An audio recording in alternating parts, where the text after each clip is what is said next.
हम बात करेंगे मनोरंजन जी से। इस देश के दलितों की हालत पर बात करेंगे हम लोग बात करेंगे कि शिक्षा या शब्द जब दलितों की ज़िंदगी में पहुंचते हैं तो किस तरह का बदलाव करते हैं, किस तरह की नई ज़िंदगी शुरू होती है। जो लोग इस विषय से जुड़े हुए हैं, जो लोग उस ज़िंदगी से थोड़ा भी वाकिफ़ हैं, वो जानते हैं कि डॉक्टर अंबेडकर ने सबसे ज़्यादा जोर इसी बात पर दिया था, शिक्षित बनो, क्योंकि जो एम्पावरमेंट की ज़रूरत है वो यहीं से होकर के जाती है। एम्पावरमेंट का रास्ता यहीं से होकर निकलता है, शिक्षा से। मनोरंजन जी लगभग 7-8 साल पहले हिंदी में आए। इससे पहले आप बांग्ला में बहुत प्रतिष्ठा हासिल कर चुके हैं कथाकार के रूप में। उनकी ज़िंदगी के बारे में जानना असल में एक नई ज़िंदगी से परिचित होना है। मैं मनोरंजन जी से सवाल करूं इससे पहले एक दो चीज़ें आपके सामने रखना चाहता हूं। हमारी मनोरंजन जी से मुलाकात एक 4-5 साल पहले हुई थी। साथ में हम लोग थे। रात 2-2:30 बजे मेरी नींद खुली, मनोरंजन जी पढ़ रहे हैं, लाइब्रेरी से किताब निकाल करके, घर में जो लाइब्रेरी होती है। मैंने कहा आप सोएंगे नहीं क्या? आपका उत्तर था कि मेरी ज़िंदगी, पढ़ाई वाली ज़िंदगी तो अब शुरू हुई है, अभी मेरे पास सोने के लिए वक्त नहीं है। शब्दों की दुनिया में मुझे इतना रहना है। ये किताबें मुझे इस तरह से आमंत्रित करती हैं, न्योता देती हैं, बुलाती हैं कि मैं चाहूँ तो भी ये मुझे सोने नहीं देती। मेरी नींद इन किताबों ने छीन ली है। बांग्ला में इतना पढ़ा है, हिंदी का भी जितना आपने पढ़ा है। आप जानते हैं इनकी पढ़ाई जेल में शुरू हुई थी, बताएंगे खुद ही। लेकिन जिस एक शब्द ने, जो इस सत्र का शीर्षक ही है, शब्द बदलते हैं जीवन। संस्कृत में बड़ी पुरानी कहावत है, एक शब्द जानना सब कुछ को जान लेना है। यह लोक और दूसरा लोक अगर है तो सबको साध लेना है। एका शब्दा सम्यक ज्ञाता सुप्रयुक्ता स्वर्गे लोके च काम दुख भवति। शब्द की महिमा बहुत गाई गई है, लेकिन उस शब्द से वंचित भी रखा गया है। उस खास वांग्मय का एक शब्द कान में न पड़े, उसके लिए कुछ प्रावधान भी किए गए हैं। जिस शब्द ने जीवन बदला मनोरंजन जी का, वो है जिजीविषा। जिजीविषा बांग्ला में बहुत कम इस्तेमाल होने वाला शब्द था। अभी की क्या स्थिति मैं नहीं जानता हूँ, क्योंकि मनोरंजन जी के आने से बांग्ला साहित्य में कुछ बदलाव तो हुए। तो जिजीविषा के साथ आपके लेखन की जो शुरुआत हुई है, आपकी ज़िंदगी का जो पहला हिस्सा है, मैं चाहता हूं कि आप उस पर कुछ बात करें, मनोरंजन जी। अच्छा, सबसे पहले तो आप सबको हमारा प्रणाम, और खास करके बजरंग बिहारी जी और ये सत्यानंद निरुपम जी का।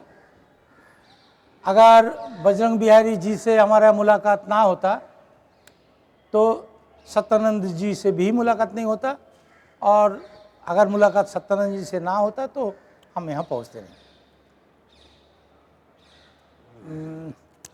मैं इनके सवाल का तो जवाब दूंगा ही, लेकिन मैं कुछ अपना निजी तरीके में आप लोग को बताना चाहूँगा। शायद दिल्ली में ये शब्द होगा नहीं, हो ही नहीं सकता, लेकिन बंगाल में शब्द है दिल्ली दूरस्थ। हाँ, है क्या? है। दिल्ली दूर है। दिल्ली दूरस्थ। बचपन से अब तक न जाने कितने बार इन शब्दों को सुन के इतना बड़ा हुआ हूँ। जब भी कोई कठिन काम हमको लगता था हो जाएगा और लोगों को लगता था कि होना असंभव है, तो बताते थे दिल्ली दुरस्त। एक बार महाश्वेता देवी जी, उनका तबीयत बहुत खराब था, नर्सिंग होम में भर्ती थे, हम उनको देखने गए तो उन्होंने कहा कि अब तुमको बांग्ला एकेडमी का एक पुरस्कार मिलने वाला है। अब महाश्वेता देवी जी ने बोल दिया तो फिर इस पर हम कैसे ना विश्वास करें। हमने लोगों को बताना चालू कर दिया कि भाई देखो, हमको अब मिलने वाला है पुरस्कार, सरकारी स्वीकृति एक हमको भी मिलने वाला है। और जिन्होंने सुना उन्होंने थोड़ा से मुस्कुराया और कहा दिल्ली दुरस्त। बाद में देखा कि दिल्ली दुरस्त रह ही गया, हमको कोई पुरस्कार अब तक नहीं मिला। पुरस्कार मिला तो सिर्फ आप लोग का प्यार मिला, वो हमारे लिए बहुत बड़ा पुरस्कार है। हैदराबाद यूनिवर्सिटी का टुटुन मुखर्जी जी, हालांकि जो भी बात करूंगा ये अपना बात आ ही जाएगा, और अपना बात कहना ये एक विडंबना है। बांग्ला में कहावत है, नीचे ढाक नीचे बजाना, मतलब हमारा पास उसको ढाक बोलते हैं क्या, हिंदी में भी ढाक बोलते हैं। हाँ, वो बजाते, तो अपना वाला अपना जो बजाना पड़ता है वो बड़ी लज्जादायक स्थिति है। लेकिन करे तो क्या करें, हमारा एक टूटा फूटा छोटा सा ढाक है, वो तो कोई बजाएगा नहीं, तो हमारा अपना वाला तो हमको अपना ही बजाना पड़ेगा, करेंगे क्या। ये टुटुन मुखर्जी जी ने हमको ऑक्सफोर्ड यूनिवर्सिटी प्रेस द्वारा एक दलित साहित्य का संकलन निकालने वाला है, उस संपादक मंडली का एक सदस्य बना दिया। 4 यूनिवर्सिटी का 4 डॉक्टरेट उन समिति में है और हम एक अनपढ़ उसमें शामिल हुए। तो वो टुटुन दी हमको इतना प्यार करते हैं।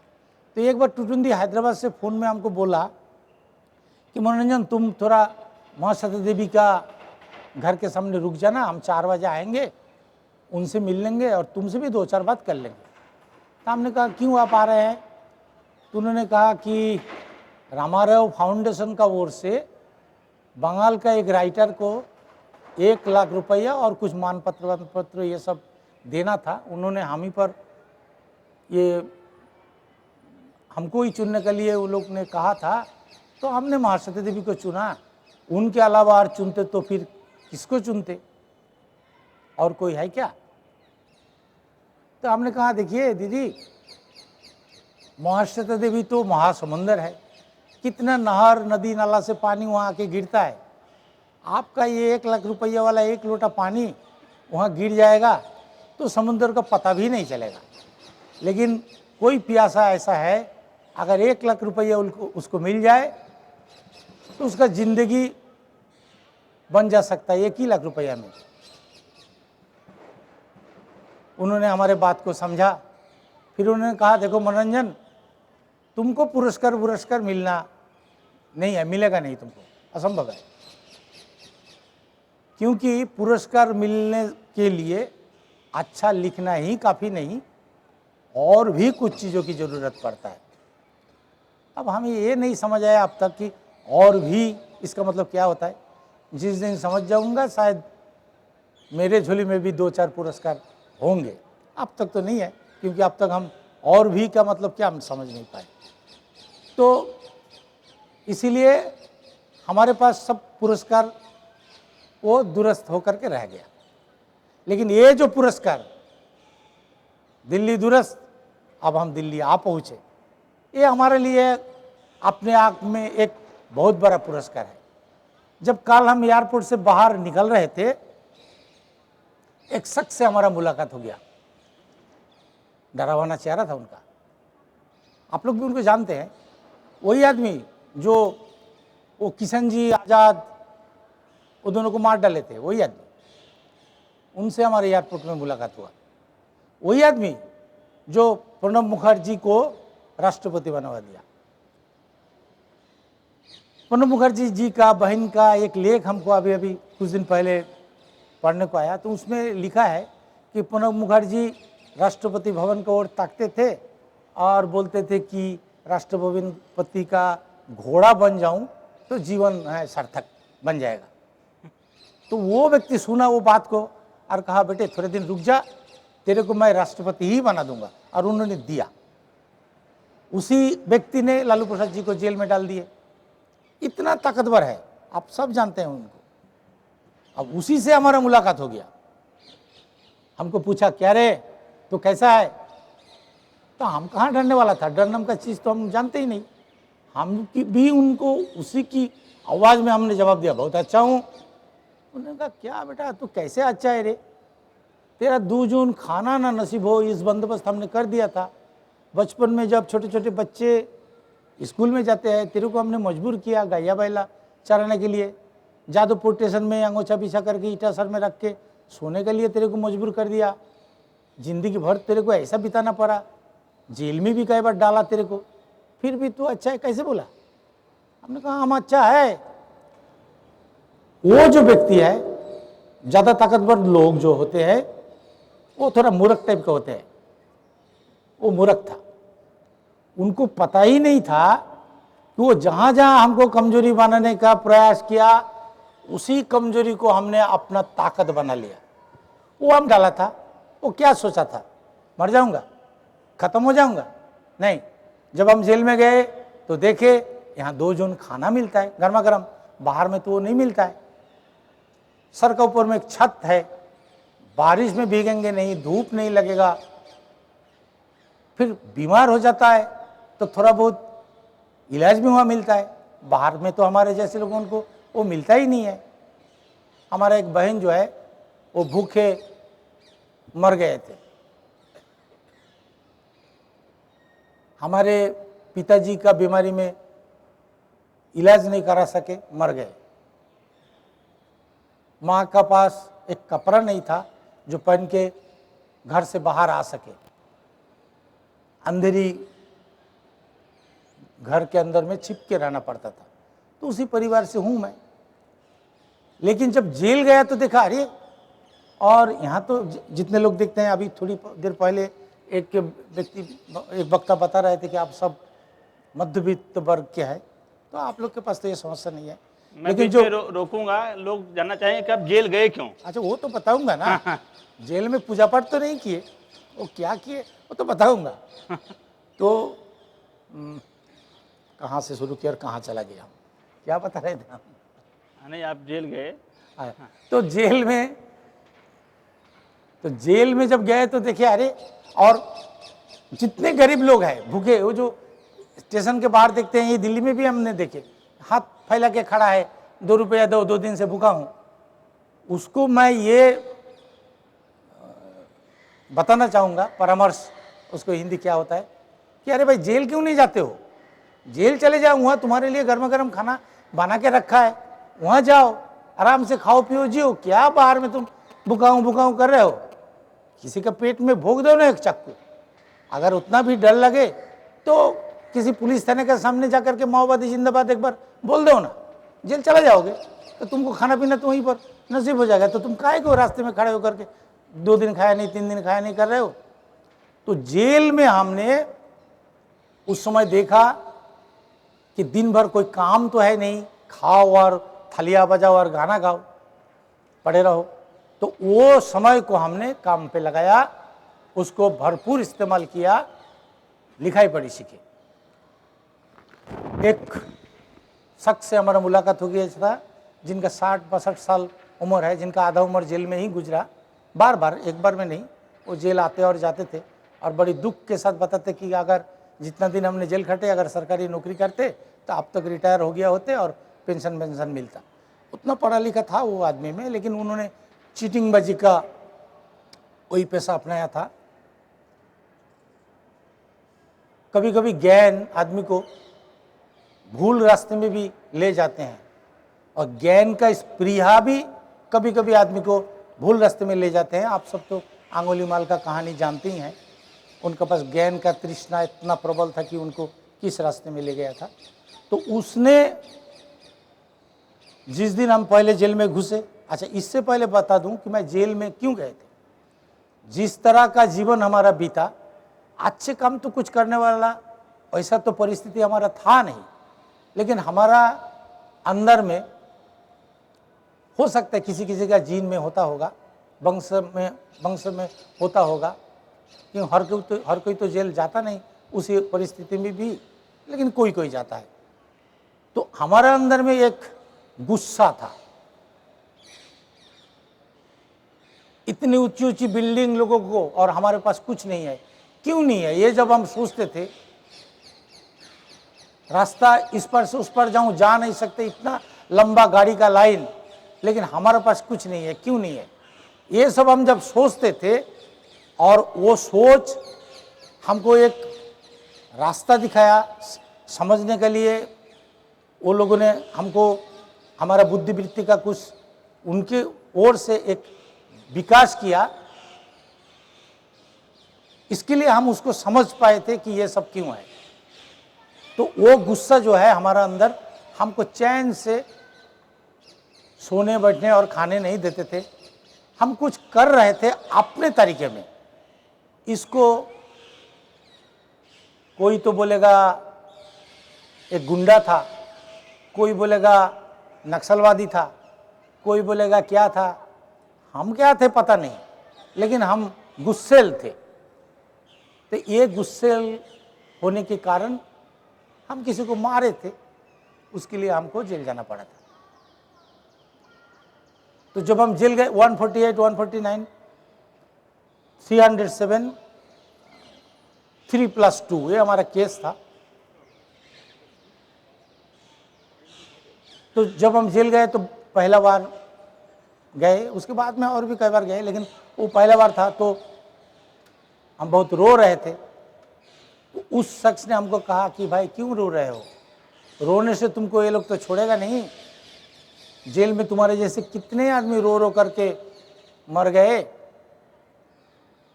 रो नहीं, इस समय को इस्तेमाल करो, लिखाई पढ़ी सीखो। और भी कई तो कारण हुआ था, ये तो बोलते जाएंगे। हमारे इतिवृत्त चंद्रल जीवन अभी राजकमल प्रकाशन से बातचीत हुआ, वो हिंदी में छपने वाले हैं वो लोग, तो वो सब डिटेल्स में उसमें है, अभी इतना पता नहीं जाऊंगा, टाइम भी इतना नहीं है। एक व्यक्ति को हमने देखा कि पुस्तक पढ़ करके उसका दिमाग जो है खराब हो गया था, वो शरद चंद्र का चरित्रहीन पुस्तक के कारण वो पागल हो गया था और उसका माँ उसको जेल में डाल दिए। उस व्यक्ति से हमारा वो जेल में मुलाकात हुआ था। और कुछ नक्सलाइट लोगों को भी देखे थे हम जेल में, जो कुछ तो है नहीं, लेकिन वो पुस्तक पढ़ने के कारण वो सोच लिया था कि इतने बड़े जो भारत सरकार जिसके पास हवाई जहाज बने, ये बुमारू विमान से लेके पैट्रोल टैंक, ये सब 2-4 पाइप गन और बम से हम इसको क्षमता से हटा देंगे, ये उनको पुस्तक के कारण। तो पुस्तक लोग उनको जो पागल करता है, ये चीज़ हमने जेल में जाकर के देखा और हम भी ठान लिया कि हमको भी पागल बनना है, लिखाई पढ़ी सीखना है।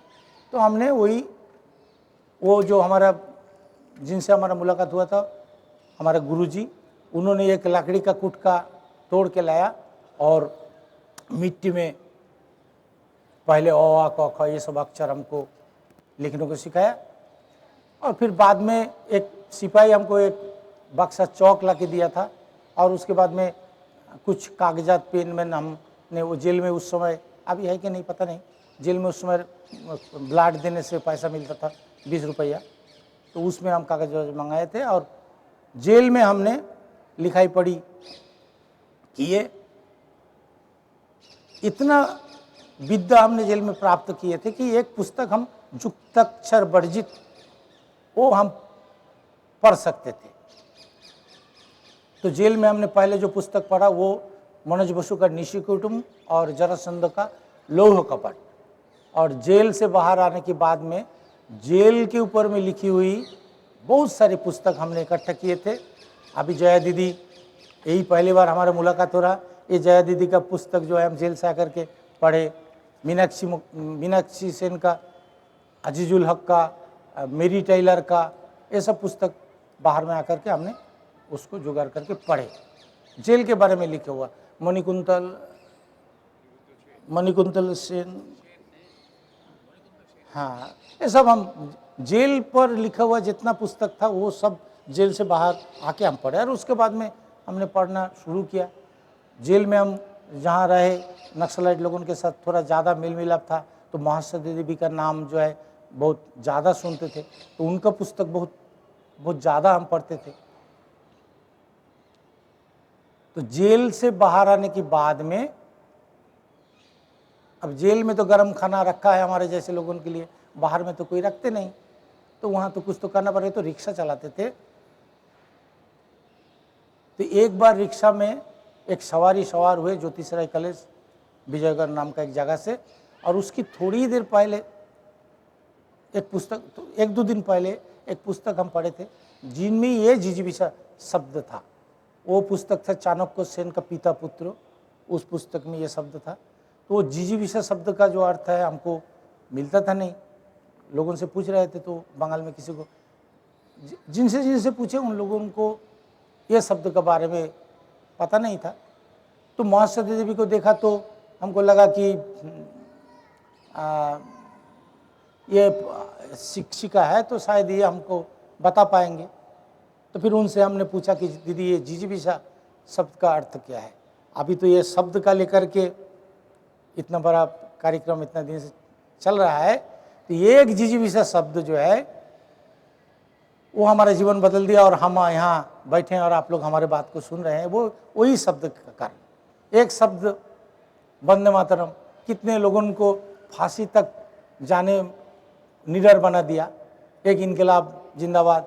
तब मेरे जीवन में भी जिजीविषा शब्द उस तरह आया। तो महासती देवी ने कहा कि हमारे एक पत्रिका है वर्तिका, उसमें तुम्हारे जैसे लोग, कम लिखे पढ़े लोग ये लिखते हैं, तुम उसमें लिखोगे। तो उस समय तक हमने कुछ लिखा था नहीं। फिर हमने कहा ठीक है, आप आपका पता हमको दे दीजिएगा, हम अगर लिख सके तो आपको पहुंचा देंगे।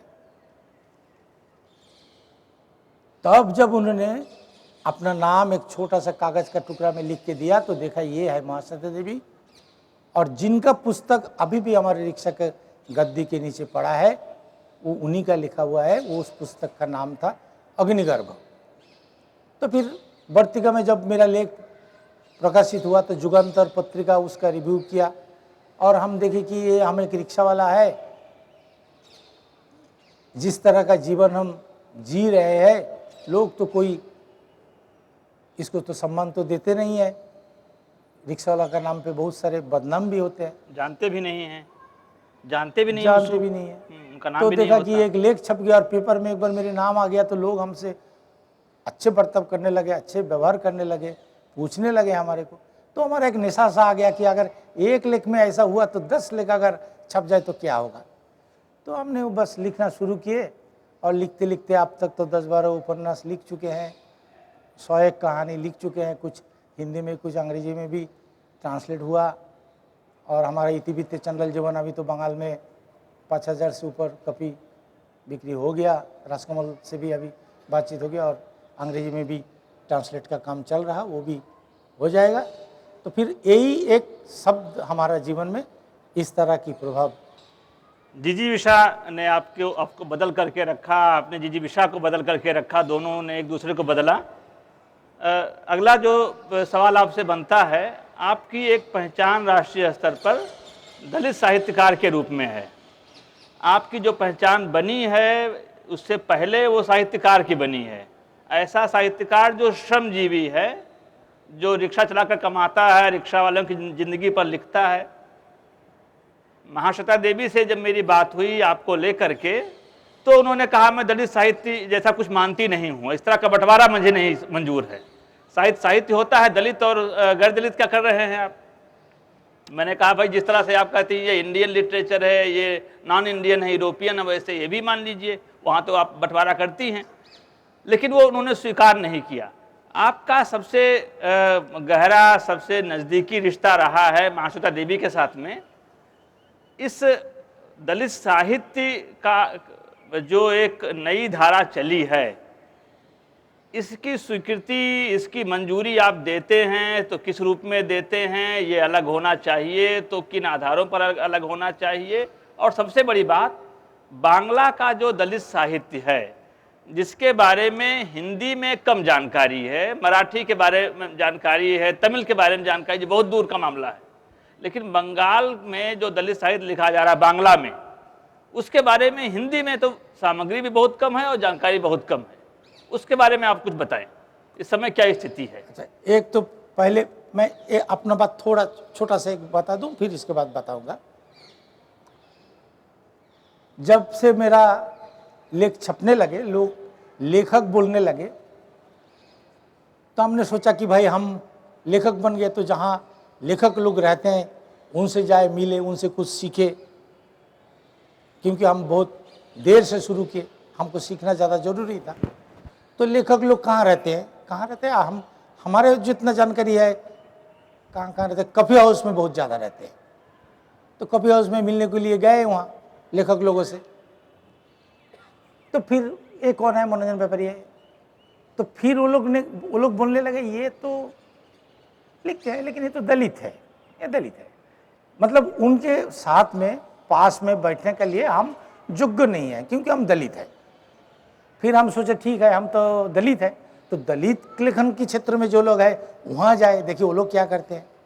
फिर ढूंढ के निकले कहाँ दलित लेखक लोगों का ठेक होता है। हम लोग दारू जो पीते थे वो उसको ठेक कहा जाता। लेखक लोगों का जो कभी उसके अलावा और जहाँ बैठते हैं वो उसको क्या कहा जाएगा पता नहीं, ठेक ही हम बता रहे हैं। मंच पर। तो उन लोग से जब मिलने गए तो वो जो साहित्य चर्चा करते हैं वो कोई डॉक्टर है, कोई इंजीनियर है, कोई बड़े सरकारी अफसर है। तो वहाँ जब हम मिलने गए तो वो लोग बताते हाँ थोड़ा बहुत लिखते हैं लेकिन ये तो रिक्शा वाला है। हम 6-8 साल पहले भी रिक्शा चलाया करता था, अभी एक जगह एक तो खाना बनाने का नौकरी मिला, वही हम अभी कर रहे हैं। तो बोला ठीक है, यहाँ भी हमको तो वो लोग मिलेगा नहीं हमारे साथ, वो लोग दलित है लेकिन वो लोग हमको रिक्शा वाले के रूप में देख रहे। तो फिर हम रिक्शा वाले लोगों के पास चला गए कि भाई ये तो हम किसी के साथ तो जुड़ नहीं पाए, हम तो तुम्हारे ही लोग हैं, तुम्हारे साथ रिक्शा चलाते थे, तुम तो हमको जानते हैं। वो लोग बोले क्या तुम रिक्शा वाले हो, तुम अभी तो दारू भी नहीं पीते हो, जुआ भी नहीं खेलते हो, रिक्शा वाले लोग उनका और भी जो सब है वो तो तुम्हारे में कुछ है नहीं, तुम कहाँ है कि रिक्शा वाला, तुम लेखक बन गए हो, तुम लेखक के पास चले जाओ। तो ये तीनों जगह में हमारे साथ कोई मिलता नहीं है, हम बिल्कुल अकेले हैं। अब रहा सवाल दलित का, हमने जब लिखने को आया तो हमको ये पता नहीं था कि हम प्रगतिशील साहित्य कर रहे हैं या दलित साहित्य कर रहे हैं। हमारे सामने जो चीज़ संगठित हुआ, जिसको हम देखे, जो हमको पीड़ा दिया, हमने सोचा कि इसके ऊपर में हमारा एक नज़रिया है, इसको हम कुछ अपने ओर से अपने तरह हम बोल सकते हैं। हमने बोला तो कोई इसको बोल दिया कि ये प्रगतिशील साहित्य है, कोई दलित साहित्य है। अब पता नहीं हम जो लिखता है वो दलित साहित्य है, प्रगतिशील साहित्य है, क्या है हमको पता नहीं, लेकिन हम लिख रहे हैं, गरीब लोगों की बात लिख रहे हैं, दलित और दरिद्र जो ये सब के बात हम लिखते हैं। इसके अलावा हम तो कुछ देखे नहीं, ऊंचे लोग जो होते हैं उनका जीवन, समाज जीवन के बारे में हमारा उतना जानकारी है ही नहीं, उसका अंदर में झांकने का हमको उतना मौका नहीं मिला, फिर हम उतना डिटेल्स में तो लिख नहीं पाएंगे, इसीलिए हम उसको नहीं लिखते। जो जीवन हमने देखा, हम चोर डाकू देखा, फुटपाथ में वो एक कागज़ ढूंढने वाले वही लोग देखा, और वो लोग कैसे कैसे पता नहीं, ये समाज विवर्तन का बात है और समाजशास्त्री लोग बता पाएंगे कि ये जितने लोग हमने देखा ये सब निम्न वर्ण और निम्न वर्ग के ही लोग हैं, निम्न वर्ण के लोग हैं, वर्ग तो नहीं, मैंने वर्ग तो अलग बात हुआ, मतलब ये सब कावरा, बागदी, नमशूद्र, पोद, यही सब जाति का होता है। अब उनके जीवन को लिखेंगे तो वो अगर कोई दलित साहित्य बोल दे तो फिर हम क्या करें, कोई प्रगतिशील साहित्य बोल दे तो हम क्या करें। लेकिन हमने अब तक अपने साहित्य को या अपने को लिए कोई पहचान अब तक हम बना नहीं पाए।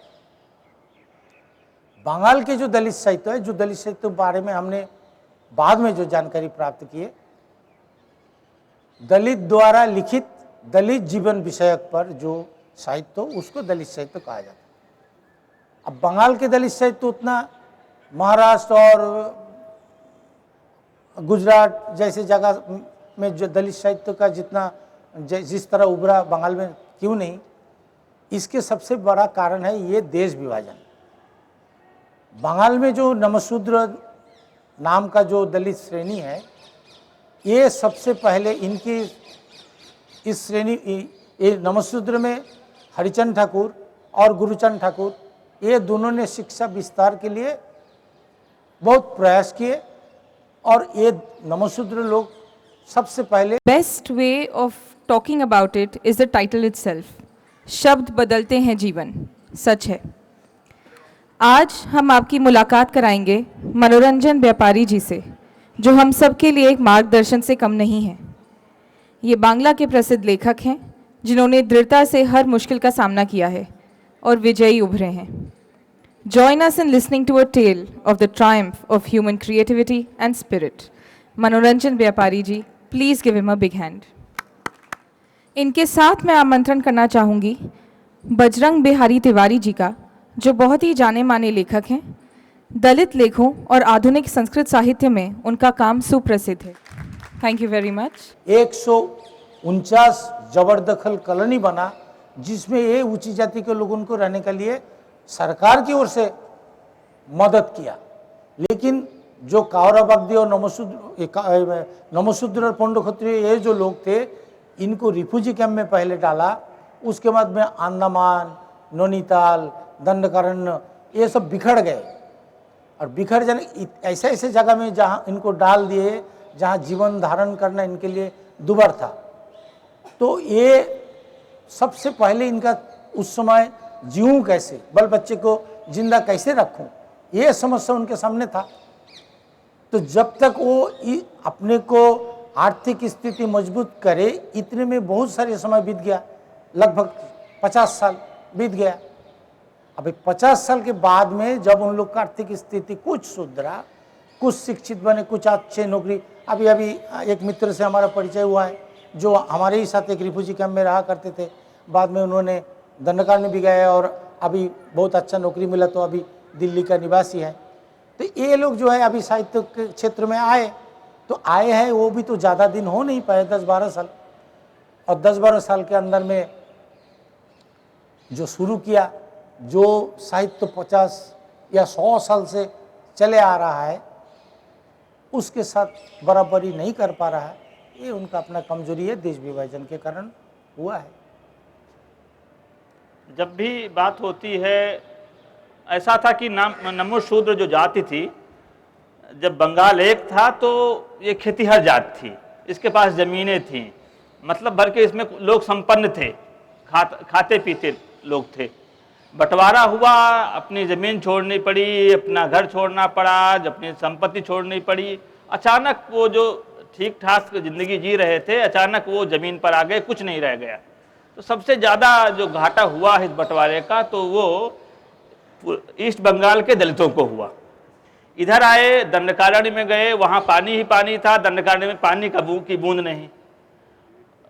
उनको लगा जब ज्योति बसु की सरकार बनी कि ये सरकार तो हमारी है और ये तो हमको सारी सुविधाएं देगी, तो लौटना चाहते थे। मिले आकर के सरकार से वहाँ के लोग, और उन लोगों ने कहा कि भाई हम तो आना चाहते हैं, आप हमको जगह दीजिए। थोड़ी हीला हवाली हुई, फिलहाल दंडकारण्य से बहुत से लोग आ गए। उस एक चर्चा बार बार, जितना मैंने दलित साहित्य पढ़ा है बांग्ला का 3-4 साल इस पर काम करते हुए, एक शब्द आता है, एक जगह का नाम है मरीज झापी। जो मैं जानता हूँ वो तो जानता हूँ, लेकिन मैं आपसे सुनना चाहता हूँ कि ये मरीज झापी का प्रसंग क्या है। अभी 3-4-5 साल पहले अमिताभ घोष, अंग्रेजी के बड़े उपन्यासकार, उनका एक उपन्यास आया द हंग्री टाइड, उसमें भी इसका जिक्र है। हिंदी में अभी इसकी चर्चा हुई नहीं है कई कारणों से। आप बताएं कि ये मरीज झापी वाला प्रसंग, वो घटना क्या थी? तो क्या है, ये कम्युनिस्ट पार्टी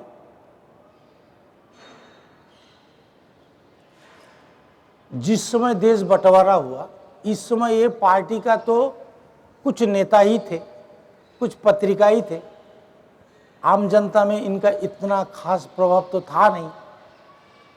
देश विभाजन के बाद जो है, इनके सामने ये रिफ्यूजी लोग आ गए कि इनकी माध्यम से जो है हम जन आंदोलन करके अपने पैर को हम मजबूत कर सकते हैं। अगर ये लोग सत्ता में ना आते तो शायद आज भी वो वही रिफ्यूजी लोगों का पहले जैसा ही हिमायती रहा करते। लेकिन मुश्किल हो गया, ये लोग सत्ता में जब आ गए, सत्ता में जब आ गए तो इनके वो जो बंगाल से आए हुए जो दलित रिफ्यूजी लोग हैं उनको और कोई मूल्य था नहीं। 149 जो बंगाल में जो कॉलोनी बसे थे उच्च वर्ण के लोगों को, वही कॉलोनी में सीपीएम पार्टी का बहुत अच्छा खासा जनाधार रहा। उनकी समस्याओं को लेकर के ये लड़ रहे थे और अपनी एक पहचान भी बना रहे थे, जनाधार भी बना रहे थे। लेकिन बंगाल से दंडकर्ण जो चले गए, चले जाने के पहले यही कम्युनिस्ट पार्टी के लोग उनको लेकर के आंदोलन किया। उन लोगों ने नारा दिया कि दंडकर्ण इन लोग को भेजना नहीं चाहिए, बंगाली है तो बांग्ला में ही पुनर्वासन देना चाहिए। लेकिन सत्ता हासिल हो जाने के बाद में अब उनका जो ज़रूरत वो ख़त्म हो गया था। अब जब पहले जब उन लोग को पास वायदा किया कि हम लोग अगर सत्ता में कभी आते हैं तो तुम्हारे को बंगाल में ही पुनर्वासन देने की प्रयास करेंगे। रिफ्यूजी लोग है वो ऊपर बंगला का सादा सीधा लोग था, उतना पढ़े लिखे था नहीं, और कम्युनिस्ट पार्टी का उस पर उनका बहुत विश्वास था। देश विभाजन कांग्रेस ने किया ये वो मानते थे, तो इसके लिए कम्युनिस्ट पार्टी का और उनका रुझान थोड़ा ज़्यादा था। फिर जब 77 में जब सीपीएम पार्टी और उनके साथ सहयोगी और कुछ दल सत्ता में आए तो उन्होंने विश्वास कर लिया। एक बार भिलाई में मीटिंग करके ज्योति बाबू वहाँ के जो रिफ्यूजी का जो लीडर लोग थे उनको ये वचन भी दिया था कि बंगाल में हम लोग क्षमता में आते हैं तो तुम लोग को बंगाल में पुनर्वासन देंगे। और ये जो मरीज झपी वाला बात, ये मरीज झपी वाला 1950 के समय से ही, मरीज झपी ही नहीं बल्कि सुंदरबन के बहुत से जगह ऐसे यही कम्युनिस्ट पार्टी के लोगों ने सर्वे किया और कहा कि पूर्व बंगाल से आए हुए जितने लोग सबको यहाँ पुनर्वासन दिया जा सकता है। ये उन्हीं लोग का बताया हुआ बात था। वो रिफ्यूजी लोग तो बाद में इन्हीं लोग से सुना। फिर जब ये लोग सत्ता में आए तो वो विश्वास किया कि अब हमारे मित्र सरकार क्षमता में आ गए, हम बंगाल में आ जाएंगे। और वो एक रामचरण जी वाम फ्रंट का ही एक मंत्री था और अशोक घोष, ये सब जाके बार बार वहाँ मीटिंग भी किए, तो उनके बात पे विश्वास किया। आरएसपी के थे रामचंद्र जी, आरएसपी के रामचरण जी थे, अशोक घोष वो फॉरवर्ड ये ब्लॉक थे, हाँ थे, और ये सब और भी बहुत सारे लीडर थे सब। तो उनके बात पे विश्वास कर लिया और वो लोग मरीज झपी आ गए। अब ज्योति बसु का उस समय तो इनका तो जरूरत तो खत्म हो गया था, तो ये भगाने के लिए पहले इनको बोले कि आपको यहाँ जगह नहीं मिलेगा, लेकिन वो तो विश्वास करने वाला ही नहीं था कि ये राजनेता है, इनको ऐसा बोलना पड़ता। हमारे पिताजी भी आए थे दंडकारण से मरीज झपी, और बहुत सारे लोग आए थे, तो उनको सुना कि अरे भाई ये तो एक सरकार के मुख्यमंत्री है, ये ऐसा तो बता नहीं सकते जो हाँ तुम आओ और हम तुमको पुनर्वासन देंगे। लेकिन वो दिलो दिल में हम लोग से बहुत प्यार करते हैं, हम लोग को कुछ करेगा नहीं, जाएगा जरूर हम लोग को देगा, ये विश्वास कर लिया था वो लोगों ने। तो फिर मरीज झपी आ गए, और मरीज झपी में जो हुआ वो तो आप लोग बहुत सारे पुस्तक इस पर लिखा गया।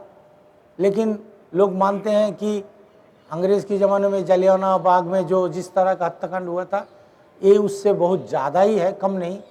एक लेख अभी 3-4 महीने पहले एक लेख हमको पढ़ने को मिला, पता नहीं वो लेखक को कहाँ से पता मिला।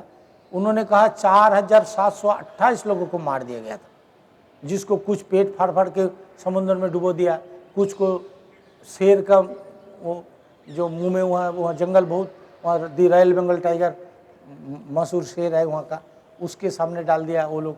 अब ये जो पूर्व सुंदरबन में जो शेर जो आदमखोर बन गए हैं, अनु उजाले का एक लेख पढ़ने को मिला कि ये पहले इस तरह इंसान को खाते थे नहीं, वो मरीज झपी घटना के बाद से ये शेर लोग इंसान को खाने लगे। तो सबसे बड़ा गद्दारी शब्द का प्रयोग करना चाहूँगा। कम्युनिस्ट पार्टी जिनका विभत्स रूप एक मरीचझपी में शुरू हुआ, उसके बाद में नंदीग्राम में, सिंगुर में और लालगढ़ में देखने को मिला। ये सच्ची मायने में तो कम्युनिस्ट है नहीं, वो लाल झंडा हाथ में लेकर के लोगों को गुमराह करते हैं। सच्ची लाल झंडा पकड़ने वाले जो लोग होते हैं वो तो गरीबों की दुख दर्द में अपना जीवन को नौछावर कर देते हैं, जेल जाते हैं। लेकिन जो गरीब के ऊपर में इतना दमन दलन करते हैं, ये तो कम्युनिस्ट नहीं है। कम्युनिस्ट नाम लेकर के कम्युनिस्टों को बदनाम करने वाला एक तत्व है।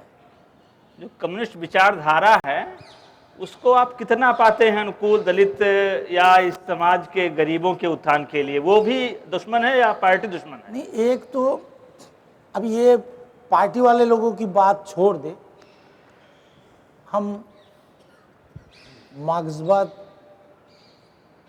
को ले, हमको ऐसा लगता है, हम तो ज़्यादा उतना पढ़े लिखे है नहीं आप लोग जैसे, लेकिन जो हमारे जीवन का अनुभव है, जितना हम समझते हैं, हम ये समझते हैं कि मार्क्सवाद और अम्बेडकरवाद दोनों में कोई विवाद है नहीं, होना भी नहीं चाहिए। क्योंकि अम्बेडकरवाद में, अम्बेडकरवाद की नाम से जो पुस्तकें सब हम लोग को पढ़ने को मिलता है, उसमें जो समाज के निश्चित तबके के लोगों की बात कहा गया, मार्क्सवाद भी वही कहा। तो विरोध तो होना नहीं चाहिए, लेकिन पता पता भी है कि कुछ अम्बेडकरवादी जो है वो मार्क्सवाद का विरोध करते हैं और कुछ मार्क्सवादी है जो वो अम्बेडकरवाद का विरोध करते हैं। इसका हम अपने जो समझते हैं ये है क्या, मार्क्सवाद यानी अम्बेडकरवादी वही लोग मार्क्सवाद का विरोध करते हैं जो जिनके पास ढेर सारी वित्त जमा हो गया।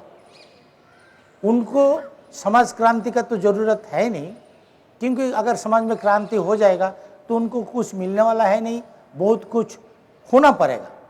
लेकिन वो अम्बेडकरवादी इसलिए है कि वो कहीं पर भी नौकरी करने जाते हैं तो जहाँ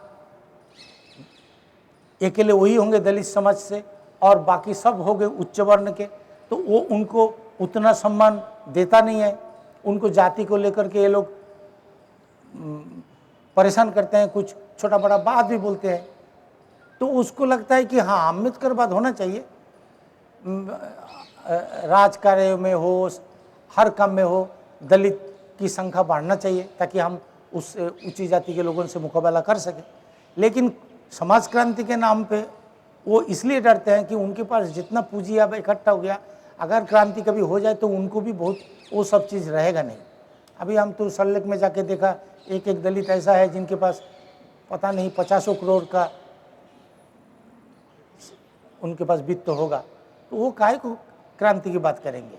और कम्युनिस्ट पार्टी में जो लोग अम्बेडकर का विरोध करते हैं, वो कम्युनिस्ट पार्टी जैसे सीपीएम हुआ, सीपीआई हुआ, यहाँ तक नक्सलाइट भी हुआ, लेकिन नक्सलाइट के बारे में उतना नहीं बोलूँगा कि वो अभी उनमें भी आदिवासी लोग नेतृत्व में आ रहे हैं, छत्रधर महतो और ये शशधर महतो वगैरह लोग। लेकिन और जो आपका भाजपा हो गया, कांग्रेस हो गया, ये सब का जो नेतृत्व है सब उच्च वर्ण के लोगों के हाथ में है। तो ये अगर अम्बेडकरवाद को अमल करना चाहे तो नेतृत्व उनके हाथ से खिसक जाता है। इसके लिए वो चाहते हैं कि मार्क्सवादी बने रहे और दलित हिमायती बने रहे, लेकिन हमारे संगठन में हमारा ही नेतृत्व कायम रहे, जनता के वो सामने हम ही नेता बन के रहे। तो इसके लिए वो अम्बेडकरवाद के विरोध करते हैं। लेकिन हम जैसे लोग भूखे नंगे, हमारे नज़र में तो, निगाह में तो अम्बेडकरवाद और मार्क्सवाद एक दूसरे के परिपूरक ही होगा। दोनों को एक साथ में मिल के ही समाज बदलने की दिशा में आगे बढ़ना होगा। ये बढ़ने से ही हमको लगता है सही जगह पे हम लोग पहुंच पाएंगे। और एक छोटा बात है, हमने शहीद शंकर गुह नियोगी के साथ 8-10 साल तक हमको काम करने का मौका मिला। नियोगी जी हमको एक बात बताया करते थे, उन्होंने कहा कि लोहियावाद, मार्क्सवाद, अम्बेडकरवाद, ये जितने वाद है सब में कुछ कुछ अच्छाइयाँ है। ये सब चीज़ को हम लेंगे। जैसे नेहरू जी का शराबबंदी आंदोलन, ये तो मार्क्सवाद में तो इसका कोई प्रावधान है नहीं, ये गांधीवाद में था। तो उन्होंने वो गांधीवाद से वो चीज़ को सीखा और उन्होंने शराबबंदी आंदोलन चलाया। मार्क्सवादी जो जितने श्रमिक यूनियन है, तनख्वाह बढ़ाओ, ये सब आंदोलन तो करते हैं, लेकिन उस जो तनख्वाह बढ़ गया उसको सही इस्तेमाल कैसे करे मजदूर, इसका कोई शिक्षा तो उनको कोई कम्युनिस्ट पार्टी यूनियन देते नहीं है। लेकिन नेहरू जी ने वो शिक्षा दी है, पुस्तक पढ़ो, शिक्षा के लिए उन्होंने बहुत सारी प्रयास किए। उस पैसा से बाल बच्चे को कैसे लिखाई पढ़ी सिखा के आगे बढ़ाया जाए, ये सब उन्होंने किया।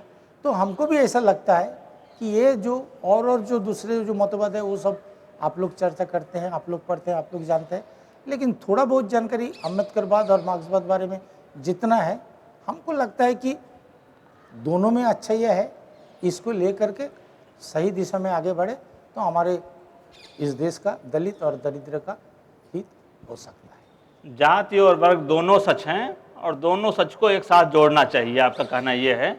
मैं अंतिम सवाल करूंगा, इसके बाद में ये मंच खुला रहेगा सवालों के लिए, श्रोताओं के सवाल आएंगे। इस समय का जो दलित साहित्य है बांग्ला में, छोटी बड़ी कैसी भी 10-12 पत्रिकाएं निकल रही हैं, हर व्यक्ति एक पत्रिका निकाल रहा है। नकुल मल्लिक दूसरे निकालते हैं, कमल कृष्ण ठाकुर को एक निकालते हैं, कोई नियमित है कोई अनियमित है। पत्रिकाओं का लघु पत्रिका आंदोलन अपनी जगह पर चलता रहा है। उसके अलावा संगठन भी कई सारे हैं बांग्ला में दलित साहित्यकारों के। जो दलित साहित्य है और दलित आंदोलन है, उसकी अभी क्या स्थिति है? दलित आंदोलन जो है, बंगाल में दलित आंदोलन पनप नहीं पाया क्योंकि दलित लोग जो है वो वामपंथी लोगों के ऊपर में ज़्यादा विश्वास कर बैठा था। आप उन लोग को समझ में आया कि हम लोग गलत लोगों को अपना हिताकांक्षी समझे, वो अभी अभी समझने में आया है, वो भी थोड़े दिन हुआ। और दलित समाज के जो लोग अभी साहित्य करने को आए हैं या आंदोलन करने के लिए आए हैं, इनका लिखाई पढ़ी सीखने के बाद में सबसे पहले इनका तो था कि एक नौकरी करे, अपना आर्थिक स्थिति सुधारे, तो वो किया। उसके बाद में जब वो रिटायर हुए, उनके सामने और कुछ करने का था ही नहीं, तब उन्होंने सोचा कि हम दलित है तो दलित के लिए एक पत्रिका निकाले, और वो पत्रिका निकल रहा है। लेकिन वो दलित समाज से जुड़े हुए नहीं है, वो भी मध्यम वर्गीय है, शहर में रहते हैं। दलित जीवन की जो जतना है, उनके पिताजी इसके आगे की कोई पूर्वजों सहा होगा, लेकिन वो लोग के दलित जीवन को उस तरह झेला नहीं, इसलिए उनका लेखन में वो दलित जीवन उस तरह उभर करके आता ही नहीं, एक समस्या है। और दलित आंदोलन ना होने के कारण सिर्फ एक साहित्य वो सिमट करके रह गया, कुछ उच्च शिक्षित लोगों के ही बीच में, आम आदमी तक पहुंच नहीं पाया। तो इसके लिए जो है आन भी नहीं है, तो साहित्य भी उतना जीवंत नहीं उतना साहित्य। हाँ, सवाल आप लोगों की तरफ से अगर कुछ आए तो ठीक है, श्रोताओं से कोई प्रश्न अगर बनते हैं। जी जी,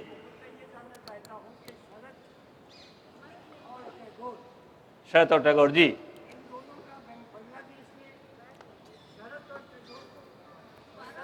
क्या पोजीशन है और नजरुल इस्लाम को कि अपने बंगाल में कि क्या इज्जत दी जा रही है या उनको पढ़ाया जा रहा है एक दूसरे के मुल्क में कि नहीं? नजरुल को रविंद्रनाथ ठाकुर, शरद चट्टोपाध्याय, नजरुल और भी है, ताराशंकर, विभूति सत्यनाथ, मानिक बंदोपाध्याय। बंगाल में जो शिक्षित वर्ग जो है, इनको तो अस्वीकार करने का धृष्टता किसी में नहीं है। रविंद्रनाथ ठाकुर जो है, उन्होंने उनका एक कविता में, हालांकि कविता में अभी हमारी याद नहीं है, कविता नहीं बता पाऊंगा, लेकिन उसका जो निष्कर्ष था कि हम जो है आम जो लोग हैं गरीब जो लोग हैं, तबके के लोग हैं, वहाँ हम पहुँच नहीं पाए।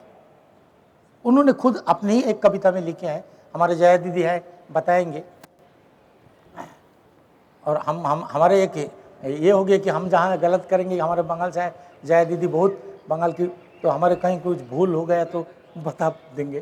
तो वो कविता में वो चीज़ है कि हम वहाँ तक पहुँच नहीं पाए हैं, हम लोग जहाँ निवास करते हैं, लेकिन हम निगाह डाले हुए हैं कि कोई वहाँ से उभर कर आए और वो अपने बात अपने कहे, है ना दीदी? ऐसे ही पता है ना? ऐसे शरद चट्टोपाध्याय ने जो लिखा है, उन्होंने आम लोगों की, ज़्यादातर महिलाएं की दुख दर्द के बारे में इतना संवेदनशील रहे, लिखे। आप थोड़ी देर पहले आपको हम पता है कि शरद चंद्र का चरित्रहीन पढ़ करके एक व्यक्ति, वो खुद हम उनकी दाढ़ा अनुप्राणित होकर के हमने सोचा कि हम भी लिखाई पढ़ी एक पुस्तक। हम थोड़ा बहुत क्रिमिनल टाइप के रहे, आप लोग को मालूम है, बताया हमने। तो हम जानते थे कि वो धूतरा का फल है, उसको हिंदी में क्या बोलते हैं पता नहीं है, धतूरा धतूरा धतूरा। धतूरा। उसको अगर किसी को खिला दिया जाए तो पागल बन जाता है। तो ये पुस्तक में इतना ताकत है कि पागल बना दिया लोगों को। तो हम पढ़ने को आए। विभूति भूषण ताराशंकर जी जो है उपन्यास के क्षेत्र में, अब हम तो उतना बड़ा हमारा दृष्टता तो है नहीं, हम बता नहीं पाएंगे, लेकिन कोई कोई ऐसा बताते हैं कि रविंद्रनाथ टैगोर से भी उपन्यास के क्षेत्र में ताराशंकर जी का उपन्यास, उनका अपना जो पोजीशन है वो बहुत। सर मेरा सवाल एक how much do you know, कितना आपको पता है बंगाल के दलित आंदोलन के बारे में, पार्टीशन के पहले के बारे में आप कुछ जानते हैं क्या? You said in the beginning, Bangla या हिंदी? बांग्ला या हिंदी? बांग्ला बोलिए, सबको बांग्ला आती, इतनी समझ लेंगे। हाँ। नहीं, जब आप कह रहे थे, जब जेल में गए थे, आपको गुस्सा आता था।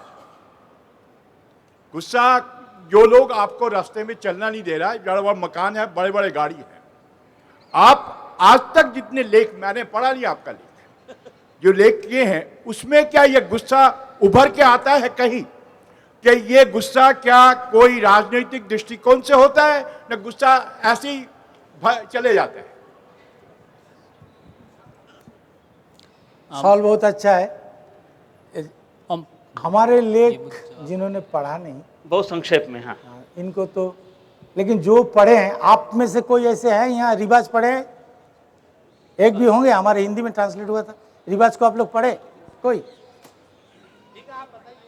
तो हमारे जितने साहित्य है, मैंने सॉरी जितने लेख है, एक मैंने क्रोध से ही उत्पन्न हुआ, कोई प्रेम से नहीं। और राजनीति